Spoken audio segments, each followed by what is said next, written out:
Hi and welcome everyone, Friar Tuck here. This is my epoch. Okay, so today we're doing this week's hobo tutorial.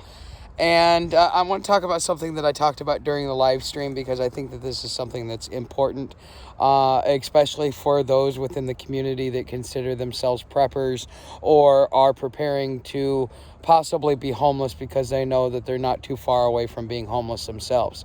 Okay, so this message is for you guys, and one of the things that keeps running around in my head is what inspired me to start the channel to begin with, which was Portland Prepper. I guess he no longer posts videos, but he posted a video saying the homeless have a lot that they could teach us preppers, and it got a lot of views, and it got a lot of traction and attention. So I know that the prepper community probably received that fairly well. Also, some of these preppers that I watch, they have, channels of homeless people that they watch for various reasons. And one of the things that I am noticing and kind of really, from my personal experience is I grew up in a prepper lifestyle in the sense of, like, my mom used to can. We always used to have extra food in the basement. My mom always made sure for the just in case. My mom was prepared to survive everything but the nuclear apocalypse, which nobody can really do. And I used to ridicule my mom for it a little bit, but as I got older and I started reading the Meyer material, I realized that my mom, she was raised by parents that grew up and became adults or were adults during the Great Depression. I mean, my grandfather, her dad, was on the Pacific Fleet in the Navy the last 6 months of World War II. So he joined. So I mean, he grew up in the Depression, became an adult during the Depression, so on and so forth. And so him and my grandma passed a lot of these skills down to my mom. But my mom never passed those skills down to me. She never passed those skills down to my sister. I'm not 100% sure about my sister, but I'm pretty sure because of, the broken home and everything, my sister never learned a lot of the knowledge and stuff that was passed down. But I have, in some ways, been raised with the prepper understanding of the world's going to fall apart. You need to be prepared. There might be a natural disaster. You need to have extra food on hand. Which was things that I was always taught growing up, and it baffled me that my ex-wife didn't do that. But anyways, getting back on topic. The thing that preppers should probably be learning about the homeless, instead of looking at us and going, okay, you can teach me something. There's really nothing that we can teach you outside of, okay, if I went through SHTF, this is most likely what I would be like, okay? So there are prepper channels that talk about homelessness. I've actually, in doing my research, I've come across a few of them. But the thing is they keep saying, look at the homeless, look at where they're at. We could very easily be there, learn the lessons of the homeless. But the thing is they're really the only thing that we can teach you, that the homeless can teach the prepper community is, when you run into an issue, do you have enough knowledge and command of doing something? So, for example, last night I was struggling to put my tarp up because I needed it to be higher and I needed it to be tighter and, whatever. And so I had to figure out alternative means to be able to accomplish my task. When my stuff got stolen and I started thinking, okay, so I don't have this, I don't have this, I don't have this. What do I need to actually replace? And, if I don't really have a lot of money or if there's not a lot of supplies around, what is it that I can do that I can that I can replace it with? So, as far as my cook set and everything else like that, I can use a fire. I can build a fire. I know how to build a fire. And I know how to do the pre-burn so that, you burn out a little patch so that you don't have a wildfire on your hands. Okay. And then from there, all I need is a pot. I could boil water. I could put it in my water bottle. All I need to do is boil my water for 10 minutes. Maybe I need to carry a couple extra water bottles. Water bottles are free to get. If you go get any of these bottled waters, you just keep reusing that until it gets a hole in it or something like that. So therefore, you can carry extras and it doesn't cost you any extra. And all you had to do is find a pot, and now you can cook. And you can also do water, plus you know how to make a fire. So therefore, if I need to replace everything, I could probably do it for $5 or $10 versus the $50 that I could spend to replace and get the same exact things back. The real question is do you know how to be able to maneuver around and figure out how to do it at such a low cost to replace it with only things on hand?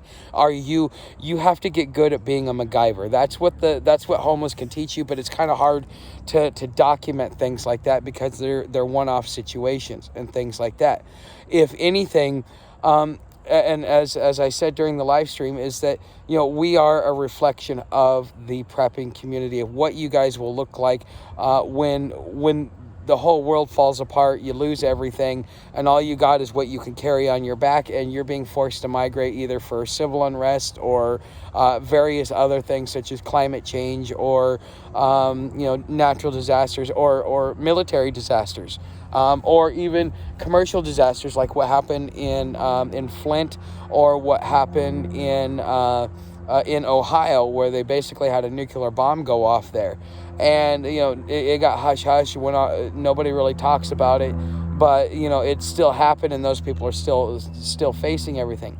Okay? But when you lose everything and you got everything on your back, you now have to be creative in your solutions. Okay? And it's only going to be happenstance. It's going to be the necessity of the situation in which you get to that point where you can be that creative. Maybe you're already that creative. Maybe you should start looking at problems and figuring out alternative ways to be able to fix whatever problem that you have. Do it with what you have on hand in case you don't have any money and you can't go to the store. For example, one of the things I learned growing up is that, like, when your door jams, your little the hangers for your door, if they start falling out because of the weight of the door or getting slammed a lot or something like that, what can you do? Well, you take something like this but smaller, okay, and you put it in the hole, and then you put the screw there, and then you don't have to go and buy a plastic piece of whatever to do the same thing. It's things like that if you learn how to do them, and learn how to be efficient and use the elements and the materials that are around you, that is when you know that you are fully ready for SHTF. That's when you know that you will be successful being homeless. That's when you know that your chances of survival in any situation will go up. So this is just something for you guys to consider, and you do with it what you will, but I think that this is an important conversation to be had, and I want to have it here because I'm talking about things that I probably will not talk about on the main channel for various reasons. Either I just don't have the footage, or it's such a small enough topic that it's not gonna I have to make multiple videos to actually make it worthwhile, stuff like that. But things like this for you as individuals, to be able to learn regardless of what you're preparing for, this is something that I think that you should really take and reevaluate your viewpoint on this subject, and start looking at it this way. So for example, you guys that are following me, you closely relate to me because I am more like what you think you would be when shit hits the fan. But I'll tell you a story about my friend Prophet, former friend Prophet. Is that one day, he got laid off from his job. Luckily, he got back on Social Security while he was waiting for Social Security. He had time to kill. Instead of having a beer when he got home from work, it was like, okay, well, I want a beer now, and then another beer, and then another beer, and then over time, slowly turns into a drunk, to the point where he gets shakes and wakes up at 3 o'clock in the morning.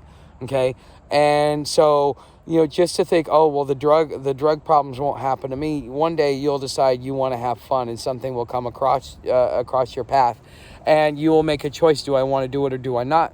Now, for me, I honestly, I just don't want to do all those other drugs. I've considered experimenting just so I could sit there and say, yeah, I did it. I didn't like it. It wasn't my thing. But then I also had something to kind of stop me and go, wait a minute, do you really want to do that? Are you willing to pay those consequences? And, luckily, one of the few things that my old man taught me growing up is that for every action, there is a consequence, positive or negative, there is a consequence. So you need to ask yourself, are you willing to pay that consequence? And I'm not willing to blow up everything that I've been working for the last year plus, so that I can have a little bit of fun and have a little bit of party. But the average person isn't going to have that deterrent like I do. And, I use it as a crutch, as an excuse. I could go off and do some of those things and nobody would know. I would probably be off grid for probably about, 5 days to a week while I went out and played, and then come back to reality. But then again, it's also your personality type. What is it that you like and what is it you don't like? I like weed because it makes me smile. It gives me serotonin. It reduces my anxiety. It kind of helps me deal with the slowness of the day, because for the last week Sam and I have just been camping out here just kind of relaxing. And I'm one of those people, I don't know how to relax, so therefore my weed is a way for me to relax. All right guys, thanks for watching, and I will see you in next week's hobo tutorial.